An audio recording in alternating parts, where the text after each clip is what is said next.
ئێوارەتان باش، من سامان بەشارەتیم بەرنامەی حەوت پرسیارتان پێشکەش دەکەم. ئەم ئێوارەیش قسە لەسەر ئەو ڕووداوەی دوێنێ و پێرەی هێزەمنیەکان دەکەم کە بەرامبەر بە پرپرسێکی یەکێتی نیشتیمانی کوردستان ئەنجام کرا. قسەکە خودی ڕووداوەکە نییە، وێنەکە زۆر لەوە گەورەترە کە ئێمە دەبێت قسەی لەسەرکەین. ئەویش ئەوەیە بۆچی ئەم هێزە ئەمنیانە بە قسە و بە جوڵەی بەرپرسانی حیزبی دەجوڵێنەوە. هەر کەسێک مەیلی بەلای حیزبەکەدا یاخود دژی حیزبەکە بۆستێت، ئەم هێزانەوە ڕاهێنراون کە دەبێت پەلاماری بن. ئەلبەتە ئەمە تەنها بۆ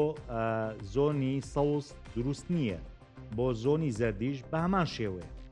هێزەکانی هەفتاوەشتا چەندین ساڵە هاوپەیمانان وڵاتانی ئەوروپا هەروەها لەگەڵ پارتی و یەکێتی خەریکن بۆ ئەوەی یەکیان بخەنەوە و بیانکەن بە هێزێکی نیشتیمانی،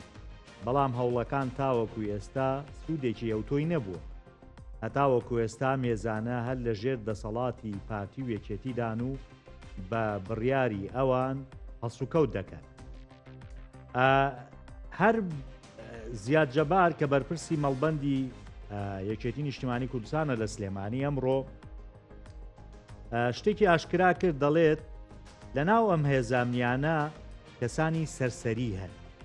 بەڕاستی ئەم وشەیە قورسە بۆ هێزەمنیەکان چۆن دەبێت لە ناو هێزەمنیەکانە خەڵکی سەرسەری وەربگیرێت. کاتی خۆی خەڵک دەنێرا بۆ عەسکەری لە سەردەمی ڕژێمی بەعەز، دەیانگوت کوڕەکەمان دەنێرین بۆ ئەوەی فێری هەڵسوکەوت و خۆڕۆشتی باش بێ، کە دەبوو بە جوندی و دواتر ئەگەر بەردەوام بۆە پلەی وەردەگرت. بەڵام ئێستا لە دابەشکردن بەدەست بەرپرسانی حیزب و حیزبەوەی دەیبەخشنەوە بەسەر ئەو کەسانەی کە خۆیان مەیلیان لێیە پێی بدەن. ئەمە تەوەرێکی گفتوگۆکەم دەبێت. تەوەری دووەمیش باس لەوە کەین ئەمڕۆریەکە لە پارتی و یەکێتی لەسەر ئاستی باڵا کۆبوونەوە کە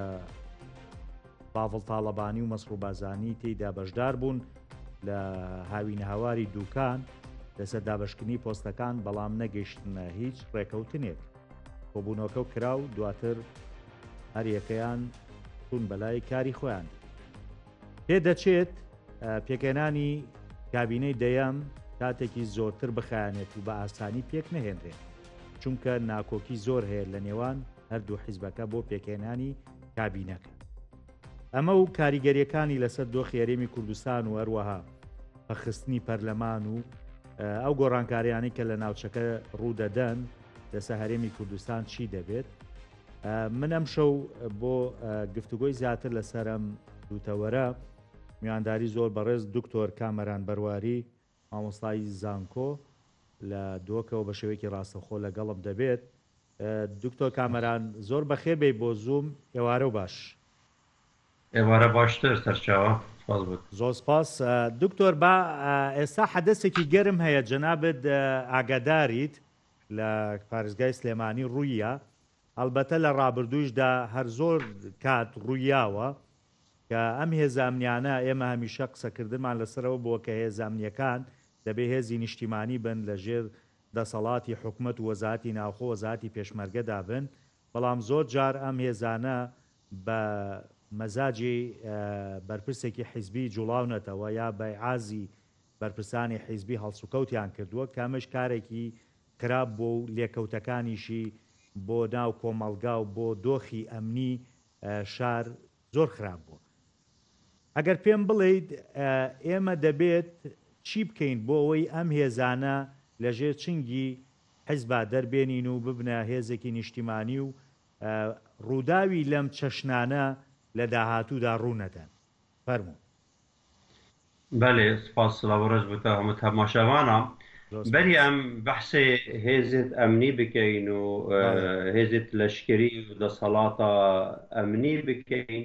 دەسەڵاتە عەسکەری بکەین، پێویستە ئەم باس لە هەبوونە حکومەتە کوردستانی و چاوەنیاوە و پێکئیناناوێ بکەین. ملەتی کورد خەبات و شۆڕەش و تێکچین کرد ji بۆ بگیتە آزادی و حکمك داد پرورانه لکردستان هبیتن نقطه ای که او هیوی و آوات بو ملت کرد جهاتن پشتی سرهلدانه و نقطه دوی حکمت و پرلمان هاتنه پیک اینانه لی بداخوان هر بریار ایکی پرلمان کردستان بریاره که نه عقلانه و نامنطقی بو بریاره شر بو دجی پارتیا کارکر کردستانه پشتی اینگه 2 سال پیوانه چون نقطه دوی و نقطه چاره شر نافخوی دست پیکر اویدیش بر به چنده ام نشیم بیجین اوروکر لکردستان دامو دزگیت کردستانی هنه یعنی دامو دزگیت حکومی هنه تشتکل بره های پارتی سیاسی تین پارتی سیاسی حکم دکن بریار دادن جبرکو ولاتا که به دستور ولاتا که به یاسا ولاتا که به پروژه ولاتا که به برنامه تو نکاری کنترل بکی همو تشت الولاتان گوری دستور و یاسات نریک خستنه برهنده دستور نینا ما یاسا نینا زیادتر تشت رنمایینه اگر هم به این سر آلیه لشکری و آلیه امنی و آلیه اولکاری لکردستان کو اف ریدان دوان روژا ریدایم اف ریدان دوان روژا ریدایم گلکش فرق نینش وان ریدانش نوطه ای که وره حتا بگاوه جبرکو نشه بجوان 35 ساله چوی باشور کردستان جه قناغا شر و قناغا ناکوکیت سیاسی و یت حزبی و یت عسکری دیار بویه حتی بگاوه جی رنگ هیمنتک یا عسکری عسکرتاریتک یا همی باجرت کردستان به دیاره و هر جهه کی البته ما مؤسسات آنسازیت نتوایی نشتیمانی درست نکرنه نیت امنی، نیت لشکری، نیت پولیسا، نیت مدنی، نیت سیاسی، نیت آبوری، نیت دیپلماسی نه هر رنگ سازیا ما درست نکردش بل به چنده جی دبیت اگر آخه دکتر کامران خوالو یک باید پرسیار بکم قسەکەی جناب لەبیر نەچێ ئەمە کێ ئەم زمینە سازی ئاوا دروست کردووە کە شار ببێتە شارێکی ئەسکەتاریەت ئایا سەرکردە حیزبیەکان خۆیان نمایشی ینی نمایشی سەربازی ئەکەن کە کارکتەرەکانی خوار ئەوانی چاو لەوەکەن ینی وەک دەبینین سەرکردە باڵاکان خۆیان بەجلی سەربازیەوە نمایشی سەربازی ئەکەن ئێخۆ دواتر ئەوانەی کە لە خواری ئەوشەوەن بە پاڵپشت بەو نمایشە ئەوانیشیان پشت ئەستورانە نمایشی سەربازیەکەن لە ناو شارەکانە و ئەتوانن ڕوبەڕووی خەڵکیش ببنەوە بگمانش برکو دیارده یا چک و چکلگرتن و دیارده یا هبون هز تایبت و کومک مروبا و سیارت بارکری بسیلحی و دیف مروبا که بهن لباشور کردستان یا بویا نیشان هزه و نیشان قوت و نیشان میرانی و نیشان هنده که اوی جماور هیا لهمو دنیای دو سه رنگ سازی هنه یک لشکر هیا لشکر آلمان جا لشکری آنیا عسکری آنیا جیشه یان تو چناف لی دانی دان هر دولت که ناوه که بو لشکری خواهی او سازیا لشکری جبو هند هاتیا پیک اینانه اوی ملتی اوی ولاتی اوی حکمتی اوی دسکتی اوی گلونتوی سنور بسنور جمترسیا دربه بپارزی دنافوی داپشتی اینگه سازیت پولیس هنه کار و ارک پولیس او ملتی بپارێزن ناوە خوادا عدالەتی کاربینن ئێستا پۆلیس هیچ ڕۆڵێکی نەماوە دکتۆر ئەگەر تۆ چاودێریەکە ینی سێرەکەی ڕۆڵی پۆلیس لە ناو شارەکانە ڕۆڵیان نەماوە ئەوەنەی کە هێزەکانی سەر بە حیزب دەسەڵاتدارن لە کاتێکاوە ئەرکی پۆلیسە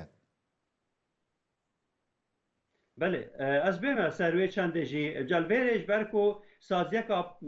یا عسکەری یا سەربەخۆل کوردستانê نینە یا دوێ سازیەکە پۆلیسا یا سەربەخۆ حکومەتا باشووری کوردستانê venîne yasiyê ev dam û dezgehê bi navê hêzên emnî çêkirî ev pir metirsidarin ji ber ku bi navê hikûmetê bi navê dewletê raftar dikin ew bixwe saziyê şexsî û malbatî û yê kesan e yani ev saziyê yê kesan e ev ne perwerdekirine bên amnahî û aramiya xelkî û hawilatiyan û kesan û civakê biparêzin ev yê çêkirîn şêwazekî wesa perwerdekirîne ji bo tirsandin û lêdana milletî ev zor metirsidar e çunku bêgavê پەیوەندیەکە یا هەواڵینی یا برایانی یا دوستانی نابینا وان سازیت نابێ ئەولەکاری چێکرین گەل ملەتی و گەل کەسایەتیا گەل ڕەوشنبیرە گەل حتا پارتی و ئەندامێت هەبوان حەزبا خۆشی نەمایە vêrê metirsî çi ye tu dewletekê çêkê ya emnî ya istixbaratî ya mixabiratî û aliyê siyasî aliyê demokrasiyetê aliyê medenî aliyê mafet mirov ve aliyê aştî û azadî û serbestî û wekevî û dadperwerî tu bideye paş ji ber hindê em dibînîn li nîva cadê mamosta têne qutanê doktor têne qutanê rewşenbîr têne qutanê xelk têne tîrorkirinê xelk têne kuştinê ji wan hezba xwe jî medîtên çendîn serkirdeyê pile bilind hatine berzekirinê hatine kuştinê medît çawa rewş xirab bû ji ber pêşendê em qetil hîvyenînîn rojekê roja vî şeklê nûke vê eqeliyeta nûke vê reftara nûke van bê yasaya nûke ku Başûrê Kurdistanê ji nûke baştir bibîn ji ber ku heta vê saetê me vêt nevêt me du hikûmet hene me du asayîş hene me du leşkir hene me du sazî hene me du dîgele wekî Koriya Bakur û Başûr lê hatiye nabeyna Hewlêrê û nabeyna Silêmaniyê da û ev jî metirsiyeka mezin ser asayîşa netewî ya Başûrê Kurdistanê çê dikir metirsiyekê li ser destkeftê netewî niştimaniyet Başûrê Kurdistanê her nek metirsiyeke bo ser asayîşî netewî her bo ser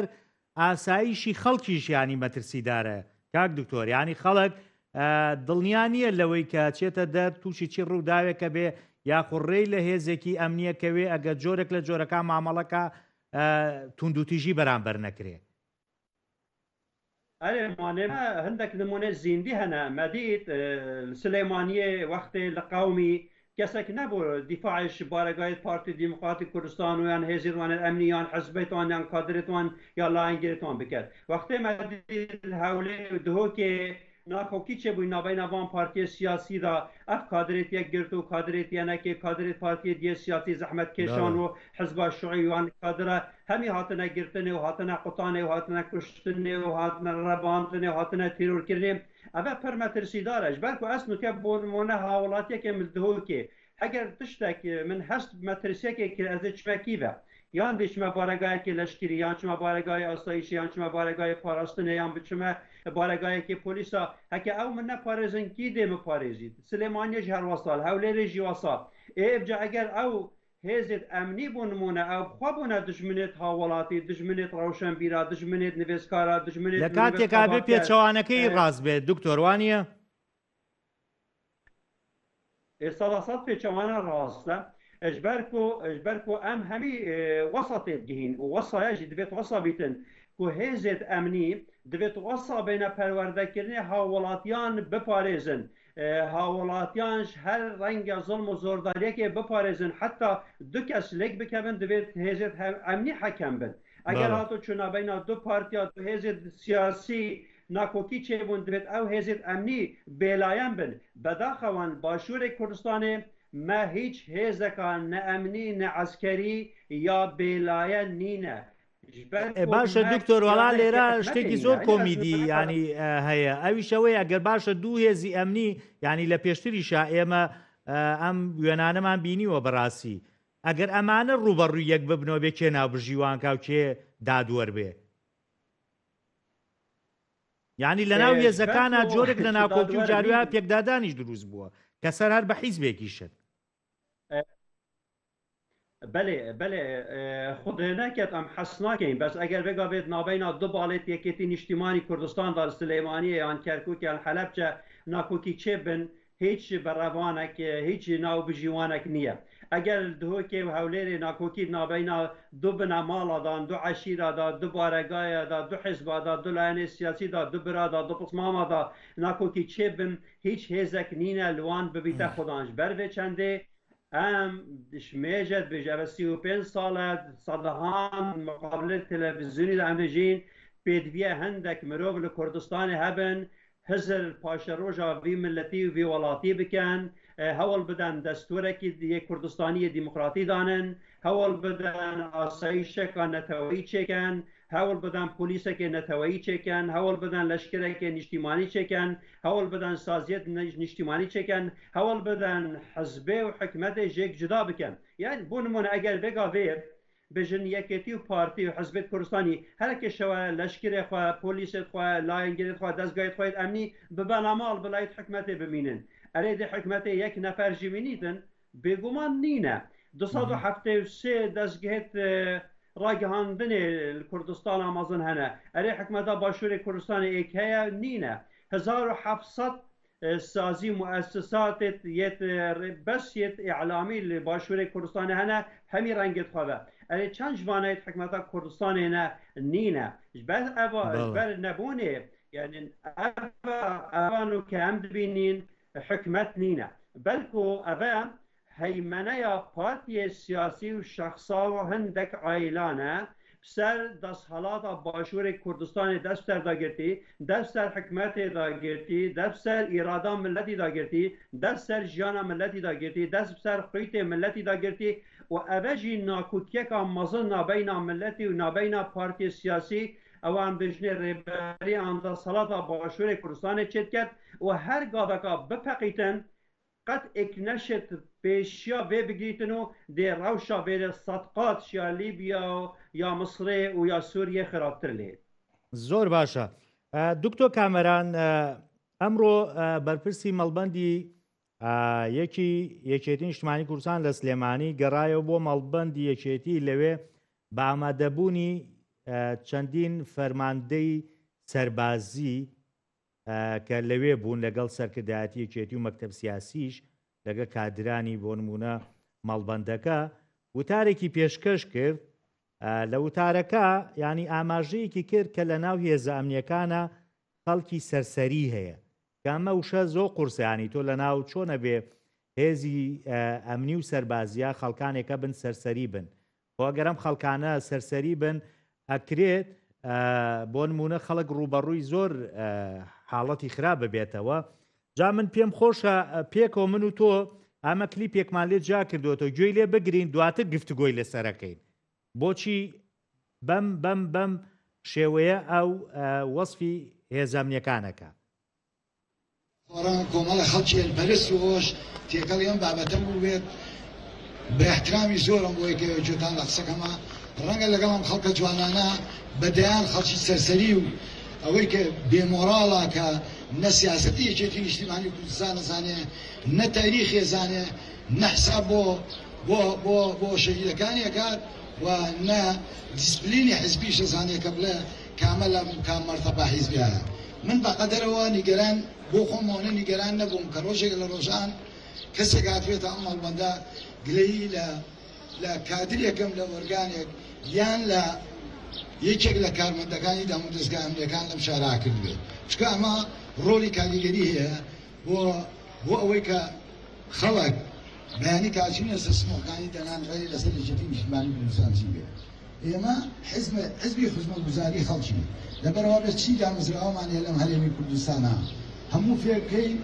بە شێوەیەک پەروەردەیان بکەین کە چۆن ئەتوانێت خزمەتی خەڵک بکات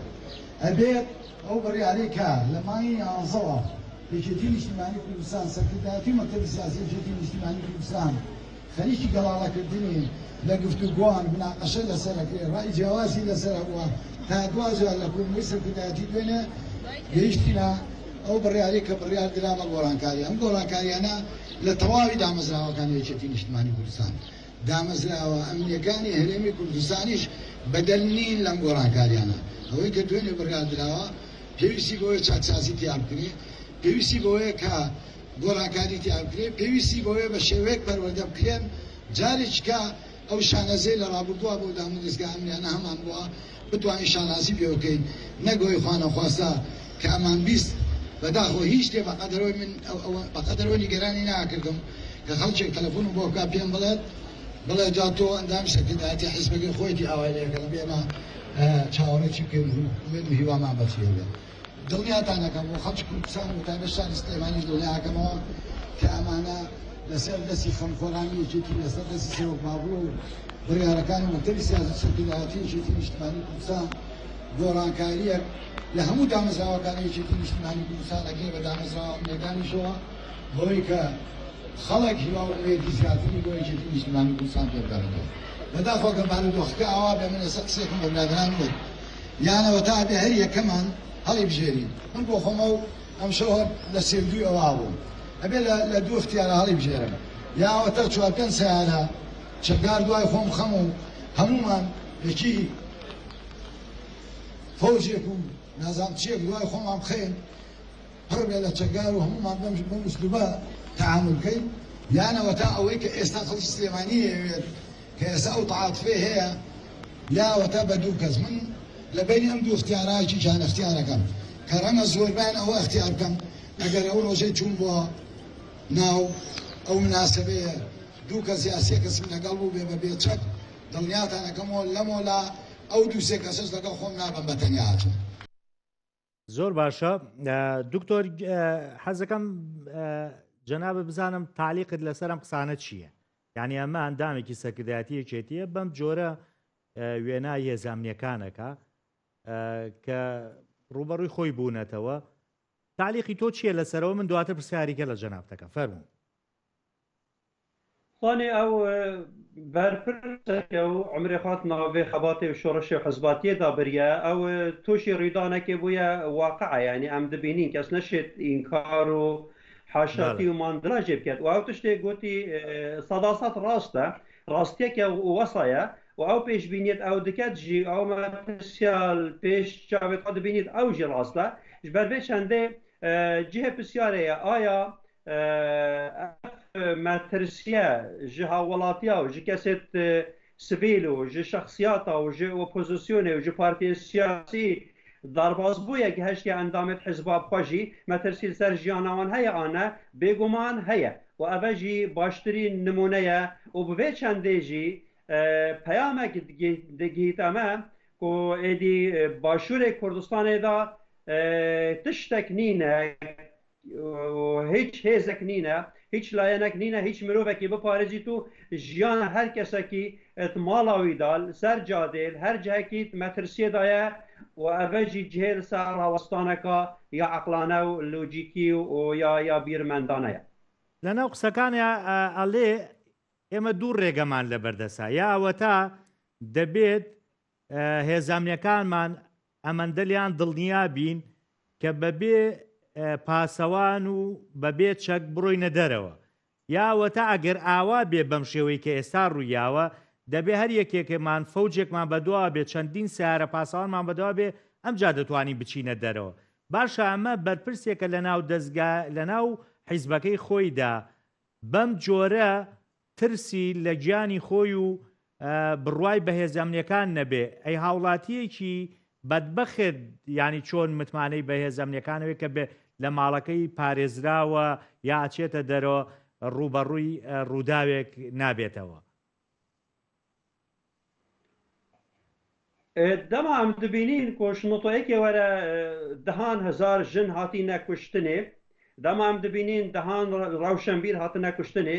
دەما بینین دەهان مرۆڤێت چالاکوان هاتە نەکوشتنێ دەهان ڕەوشەمبیر زیندانادانا و هات نەکوشتنێ دەهان ئینسان ڕەبینە ئوبروکە دەربەی وڵات بووینە دەهان حزبێ سیاسی حەل بووینە و چارەنوێسێ وان نەدیارە بێگومان ئەvە هەمی بەرسەباوێ چەندەیە ڕۆژە دکتۆر بەدرخان سندی لە هەولێرێ درات خەشاندۆت کەرە گوێدا دەبێت حکومەتێک حزبێک سەرۆکێک پایدێک هەبا خەڵێت کەرە خۆدان دەبێت ڕۆژە عەبدولمستاوەر دکتۆر عەبدولمستاوەر بارزانی لە هەولێرێ پایتەختێ کوردستانێدا خۆتا دابەرکێرا دەبێ دیوە دویگە ڕۆژە دکتۆر کامیران بەرواری ڕۆژە ئینتخاباتادا بتنێ وەرەقەکە ئینتخابی وێ و قەلەمێک الزاخۆ پێش چاوێت وان هێزێت ئەمنی ئەمیل دەوروبەرێمە ڕاستان شێست کەس هێرش بکەنە سەر هەندێک مرۆڤ هەبان دوێ حزبێدا دوێ حکومەتێدا دوێ دەولەتێدا خۆلەی کرد با خۆدان کەواتە ئەف هەلس و کەوت و ڕەفتارە بێژنەمە و ئەف ملەتە یێ بێ خودانە و بزانابوون و بەرنامەگیری ئەف هێزێت ئەمنی هۆستا بیشکلی دروست کرینە ئەوە ئەو دبێژیت ڕاستە یان کەواتەیانی دکتۆر ئەوە ڕاسترە کە دەبێ هەر کەسێک وەکو خۆی ئەڵێتە بە بەرپرسەکانی وانیشۆ دەبێ چەندین ئۆتۆمبیل پاسەوانیان بەدوا بێ ئەم جای گیانیان پارێزراوە بۆیە ئێستا شەروا دەکەن بەێ بەێ بێگاابێت درێت پێشیا هاوڵاتی هەنە یان حکومەت مجبوره پیاسایەکێ هەموو هاوڵاتیا بپارێزیت و ئەرکێ پاراستنا هەر کەسێکیش بچیکێکی حتا مەزنێکی مرۆڤێکی فراشێکی حمالێکیش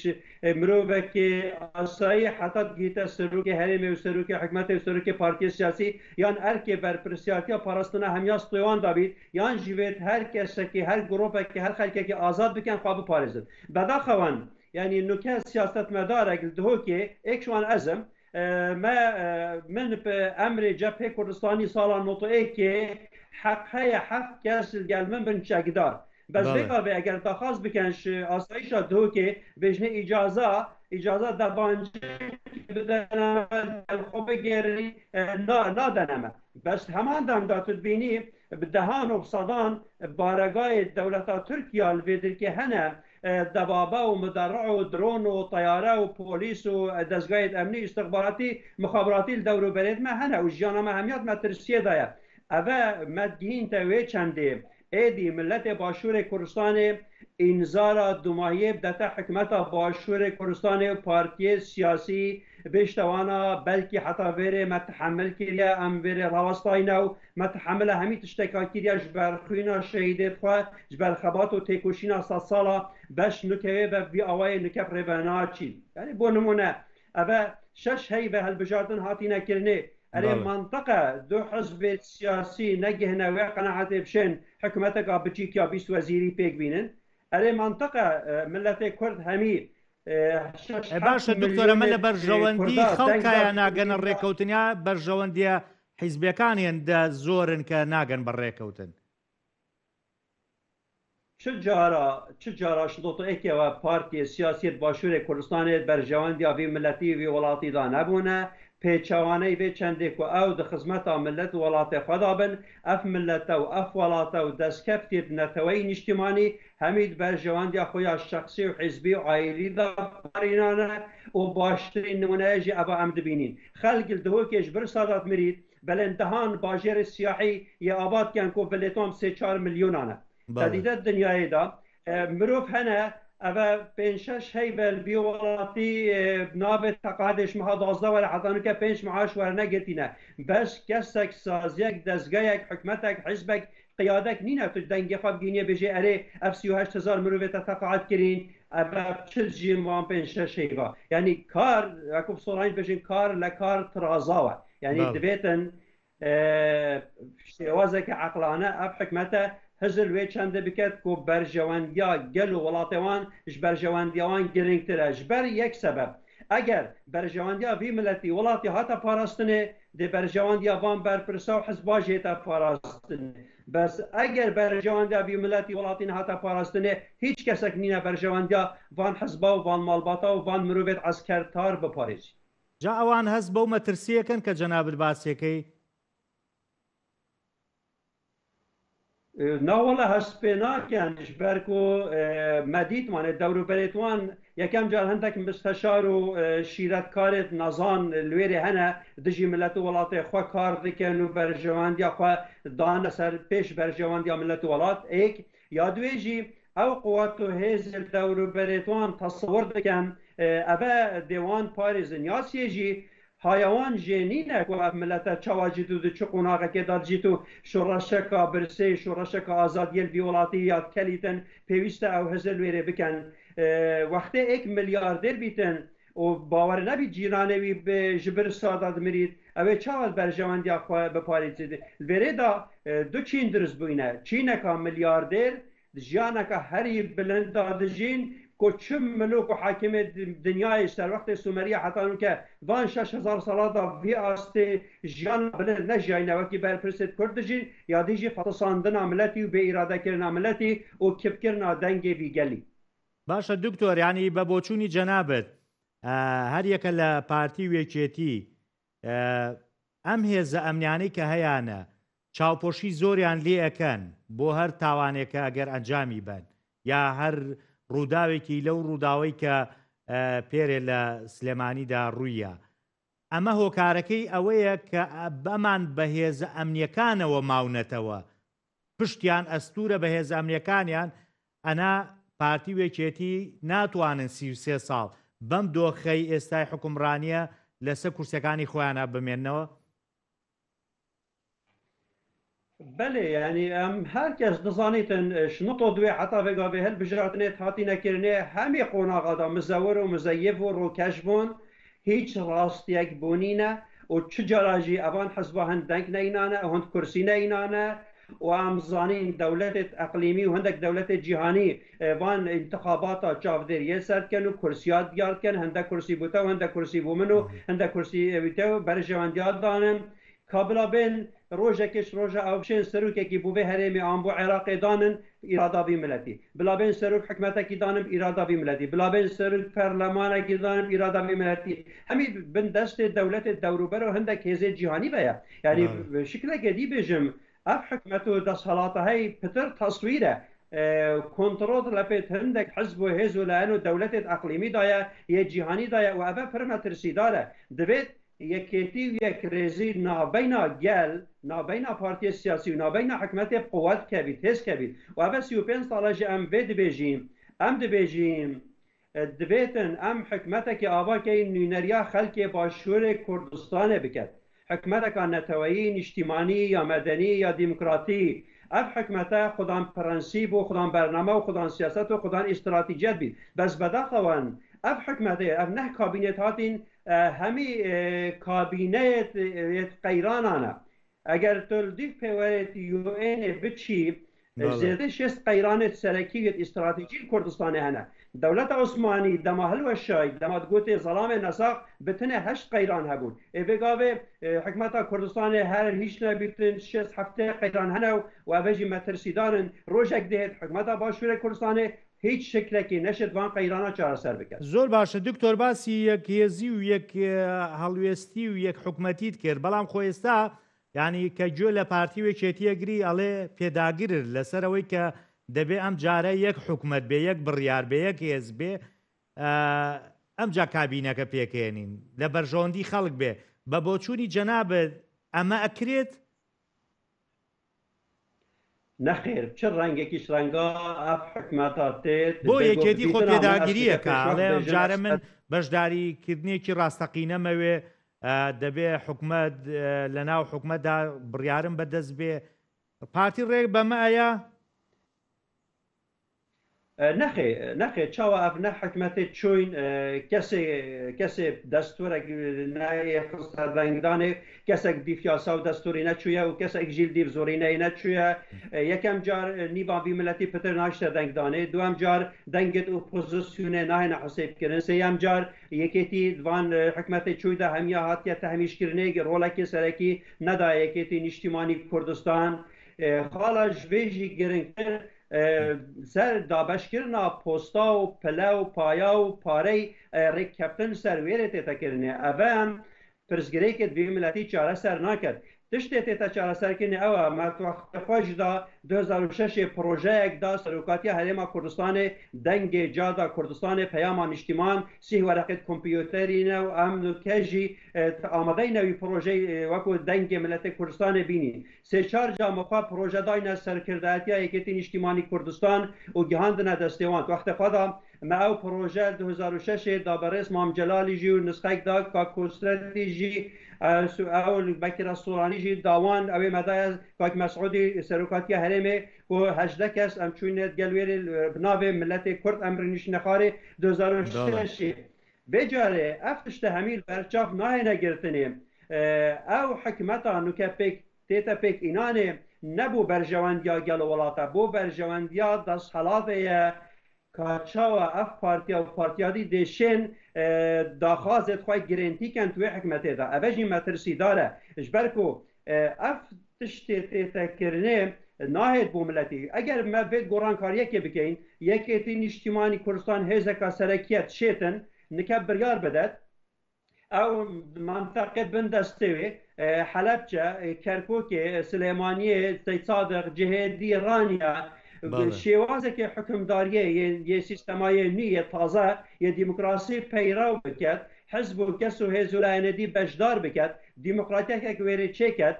sîstemê siyasî îdarî bigorît ev dê bîte pêngava yekê ku Partî Demokratîk Kurdistan jî neçar bibît li hewlêrê û dihokê tiştekê wesa biket. باشە یەکێتی ئێسا بە بۆچوونی جەنابەت یەکێک لە داواکاریەکانی ئەوەیە یەکێک لە سەرۆکایەتیەکان وەربگرێ یا سەرۆکاتێرم یا حکومت یا ئەنجومەنی دادوەری بە بۆچوونی جەنابەت وەریەگرێت چونکە لە کاتی بانگەشەشدا زۆر پێداگیریە کرد لەسەر هەندێ بەڵێن یەکێک لەوان مۆزوعی تەوتین بوو ئەژماری منی ڕەتەکردەوە بەڵام دواتر پەشیمان بوویەوە. زانی وەرگرتنا پۆستا هەندیا گرنگترینە gelek cara مدیر ناحیەکیش محافظەکی بقوترە gelek پارێزگارێک وەزیرێکی بقوترە ئەو سەروێ چەندێ بینیت کامرۆف چەند صلاحیەتە دەتەخوا کا چەند بەرپرسیاریەتە دەتەخوا gelek cara نوکەژی جێگرێ سەرۆکی هەرێمە و جێگرێ سەرۆکی حکومەتێ و gelek بۆ دەسەڵاتیان نەبووە کاک دکتۆر نخێ نەکو دەستهەڵات نینە دەستهەڵاتێ نادەنەخوا یعنی نوکە ئەگەر ئەس یەکێتی بم ئەس دهۆکێ بم ئەس پۆلیسێک بم ئەدێ دەستهەڵاتە پارێزگارێ دهۆکێ دەمەخوا چونکو ئەس تەمسیل و نینەریا هیچ نەبی 40 سادێش حکومەتێت بکەم ئەگەر ئەس مرۆڤێکی ئۆپۆزیسیۆن بم هەروەسا دەبێت یعنی ئەگەر بۆ نمونە بێگا بێ پارتی دیموکراتی کوردستان بێ کابینانە هێدا بێژین 40 کورسیژی هەبن یعنی ئەف 6 کورسیە دیێت کێنە یەکێتینە و یەت ئۆپۆزیسیۆنێنە و دەنگێت ملەتینە و دەنگێت نەڕات ئەرێ کانێ پشکا وان 6 کورسیاش دام و دەستگێت هەولێرێ یەت دهۆکێ یەت قەزا یەت ناحیا ئەبەر کەواتە ینی حزبێک هەیە بێرێ کو بینە پارتی دیموکراتی کوردستان دەستهەڵاتە باشووری کوردستانی هەر چار بەشێت خوا بە کۆنتڕۆل کردە و ناهێلیت باشە خۆ بەو قسەی جەناب بێمە لاوازی حیزبەکانی کە پیشانەیە کە ناتوانن ڕوبەڕووی بۆنەوە پارتی بۆستنەوە وەکو تۆڵێ ئەوە 40 کورسیەمان 6 کورسیادەیە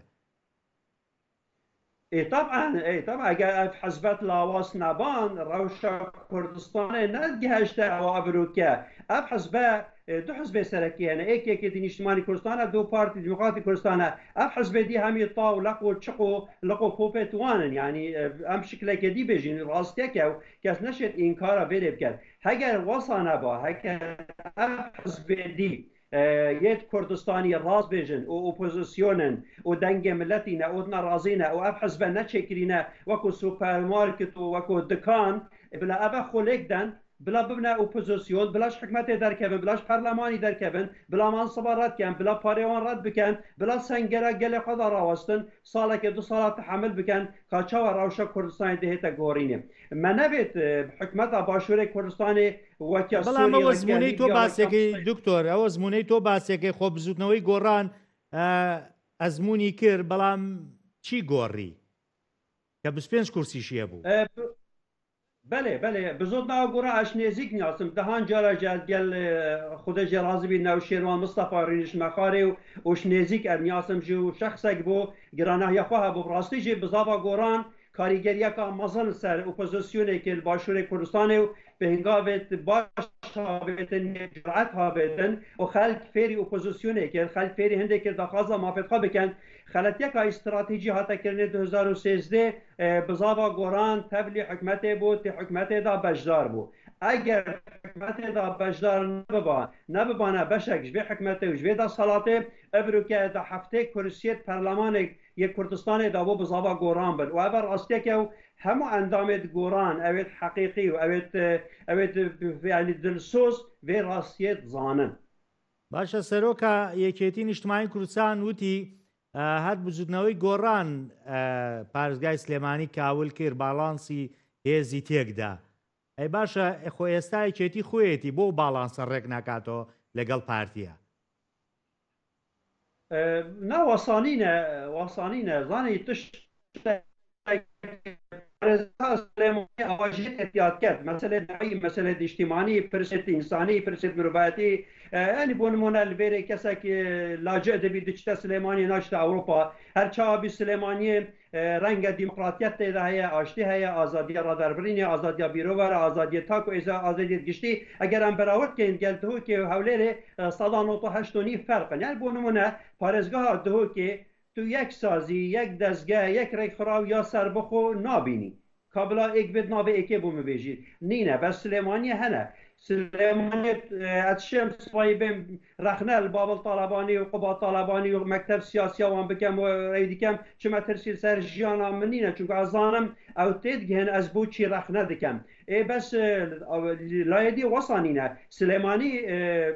نش بر هنده ضربه بکد که سلیمانی پارزگاری گوران بوان نه بر هنده بکد چونکه حکمتا مرکزی هولیره و یا یکیتی یا لاواز حتی بگاف که باشە دکتۆر تۆ لەگەڵ ئەوای کە ئێستا بۆ نمونە هەر یەکێک لە بڕیارەکان کە دوێنێ لە مەکتەبی سیاسی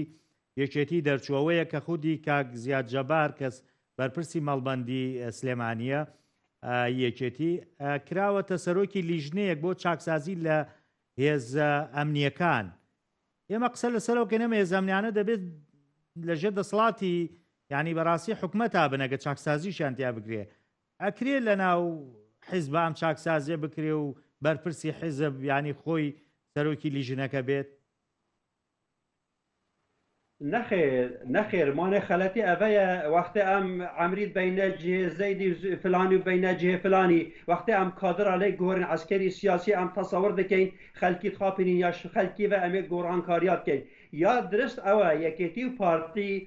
بتمامی دست جهاز تایبت و دستگاه امنی و استخباراتی و مخابراتی و عسکری و پلیسا بردن اول سربخو بن آزاد بن اول چنابت بن سیبرا احزاب و شخصا بن چنابت اول خلامت شخصا بن یعنی دوی ملتی دا بدهان و صدان و هزاران ضابطت محترم و ید برس هنه انسان خلان شخصیت هنه والله هنده پولیس الدهو که هنه ید آسایش هنه ید امنی هنه ید پاراستن هنه دزگاه زانیاری هنه ید هموست دام و دزگاه هنه تو نه بس اداره کردستان تو اداره روشالات ناوی همیه که دستوان دا دشن همیه پره و بان قابلیت هنه لی دبینی مروفه که دش جاده اینن دکنه برپرس دهان مروفت خریجت کلیه بگمان ده بلانستک چی تو ده راوشولیته اگر یکیتی نشتیمانی کردستان دوید سنگرا گل خواهد بیتن و حکومت کابینات دهه دا رول ببینید پیوسته وان همون سازیا بکت از سازیت نتوی نشتیمانیت حکمت جبهند پارتی دموکراتی کردستان جی به پهنگاوه پاویجی آخر اما جێبەجێ کرێت یعنی خۆ قسەکە تەنها یەکێتی نییە بۆ نمونە گە پارتی ملی نەدا بەم داواکاریە ئەتوانێت چی بکات زانی دەبێت حکومەتە باشووری کوردستانی ببیتە حکومەت سلێمانیە ئەو دام و دەستگەهێت هەین بلا بکەنەیەت حکومی و حەلەبچە بکەن جێدی بکەن ئەگەر هاتو چوو پارتی نەکرژی وێگاوێ خەلک دەبێژن وەڵە حکومتا سليمانية همو تشتكي تابعي باريزغارية تابعي دامو دزگهت حكومية بس الهوليري ودهوكي تشتي وصلا نهاتي كرني يعني دبيتن حزبك جوانا بريادي بهنگابكا اريني يا ايجابي يا بوزيتيف جبو برجوانديا گل ولاتخا پاوجيش بركو اف سياسة عبدولانيان كردو بله الان تاوكو اسامي كتو باسيگم هنگاوانه يكيتي كدويتينه پارتي کە وەکو جەناب تەڵێ دروستەکەوەی ئەبێ یەکێکیان بیکەن بۆی ئەوی کەشیش نەبێت چاوی لێ بکە ئەرێمانە نوکە یەکێتی و پارتی منافسایە کوردتکەن سەر مالیەتێ سەر زەنگین بوونێ سەر عەسکەریاتە سەر هێزێت ئەمنی سەر هێزێت استخباراتی سەر سیاسەتێ سەر دیبلۆماسیەتێ ئەف منافسە ئەم دبێژین بەرژەوەندیا وان ژیدانینە یا ملەتێ مەژیدانینە نەها هەگەرمە ببێت یەکێتی و پارتی بمینن مالباتا جلال طالبانی و مالباتا بارزانی بمینن سرکردید ما بمینن دامو دزگیر ما بمینن پیدویا یکم جار پنگاوا یکی ام دستور کردستان بخینه دنگدانه ام پرلمان کردستان کارا کین همی بریارش پرلمانی درکبم پیشتا پارتی سیاسی دست خوش پرلمانی خیانت وزیرا بکشن تا وزیر یک دانویره قیدینا کد وزیر پیشمرگر سر لیستاتای آن لیست کادیه بس به لصلاحیت بدوی وزیری بلا کار بکد چارچوبا حکمتینیه دا یا دولت بونه دا اما مترسیه بگاوه مترسیه که گلک آمازون هیا که هیمنه و دستحالات پارتی سیاسی و کسا سر حکمت و سر دولت و سر ملت و سر همو جمعه دستحالات کردستان هیا زۆر زۆر سپاس دەکەم کاک دکتۆر کامەران بەرواری کە لەگەڵم بووی بە شێوەیەکی ڕاستەخۆ سپاس سلااوڕێز بوو زۆر سپاس بۆ ئامادەبوونت دکتۆر کامەران بەڕواری مامۆستای زانکۆ کە لەگەڵم بوو. زۆر سپاس بۆ ئێوەش کە تاوەکو ئێستا بینەری بەرنامەی حەوتکردار بوو. بەخواتان سپێرم خواتان.